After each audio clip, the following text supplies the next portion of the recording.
కృష్ణుడు పుట్టాడు, చనిపోయారు. రాముడు పుట్టాడు, చనిపోయారు. వీళ్ళు మనుషుల్లాగా చనిపోయారు కదా. సో వీళ్ళు మనిషిలా, దేవుళ్ళ? నిజానికి దేవుడు అనేవారు ఎవరైనా ఉన్నారా? భగవద్గీత నిజమేనా? చూడండి, మీకు నమ్మించాల్సినంత అవసరం నాదేం లేదు. But Bhagavad Gita chapter 9 shlok number 12లో శ్రీకృష్ణుడు చెప్తున్నారు, ఓ అర్జున, నేనున్నాను అని ఎవరైతే నమ్ముతారో, నా ధర్మంని నమ్మి వాళ్ళ కర్మంని ఎవరైతే పాటిస్తారో వాళ్ళతోటి నేను ఎప్పుడూ ఉంటాను.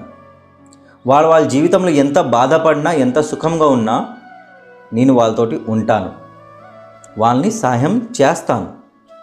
అదే కొంతమంది ఉంటారు, వాళ్ళ లైఫ్లో వాళ్ళు నన్ను ఎప్పుడు నమ్మరు, చాలా సంపాదిస్తారు కూడా, లైఫ్లో చాలా ఎదుగుతారు, ధనవంతులు అవుతారు. బట్ వాళ్ళ లోపల ఒక లోపం ఉంటుంది. ఆ లోపల మనశ్శాంతి ఎప్పటికీ ఉండదు. వాళ్ళు చేసిన కర్మాలకి విలువ ఉండదు, వాళ్ళ జీవితంకి ఒక విలువ ఉండదు. దీనికి ఇంకా సింపుల్గా ఎక్స్ప్లెయిన్ చేస్తాను. ఫర్ ఎగ్జాంపుల్, మీరు డబ్బులు సంపాదించారు, సక్సెస్ఫుల్ అయ్యారు, దేవుణ్ణి నమ్మట్లేదు బట్ సక్సెస్ఫుల్ అయ్యారు. లైఫ్లో మీరు సక్సెస్ని అచీవ్ చేశారు, నాలెడ్జ్ని అచీవ్ చేశారు. ఇప్పుడు మీరు చనిపోతారు. మీరు కష్టపడి సంపాదించిన డబ్బుల్ని మీ పిల్లలు పని పాట లేని వస్తువుల మీద ఖర్చు పెడుతున్నారు. మీరు అది సహించగలుగుతారా? మీరు కష్టపడి సక్సెస్ఫుల్ అయ్యారు, బట్ ఆ సక్సెస్ని ఎంజాయ్ చేయడానికి, సెలబ్రేట్ చేయడానికి మీ దగ్గర ఒక స్నేహితుడు ఉండడు, ఒక ఫ్రెండ్ ఉండడు. హ్యాపీయా? మీరు నాలెడ్జ్ని సంపాదించారు, బట్ మీ నాలెడ్జ్ని చాలామంది వాడి వాళ్ళు ఎదుగుతున్నారు. మీకు అది ఓకేనా?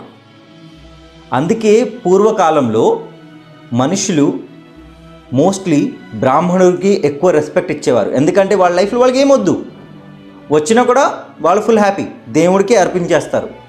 అందుకే వాళ్ళు మనశ్శాంతితో బతుకుతారు. అదే రాజులు ఫుల్ టెన్షన్తో బతుకుతారు. వాళ్ళకి ఏదైనా సమస్య వస్తే బ్రాహ్మణులకే పిలుస్తారు. చూడండి, నా దృష్టిలో కృష్ణుడు, రాముడు నిజానికి దేవుడే. వాళ్ళు మమ్మల్ని నేర్పించడానికి వచ్చారు. ఏంటంటే, పుట్టినోడికి మరణం తప్పదు, మరణించినోడికి మళ్ళీ పుట్టడం తప్పదు.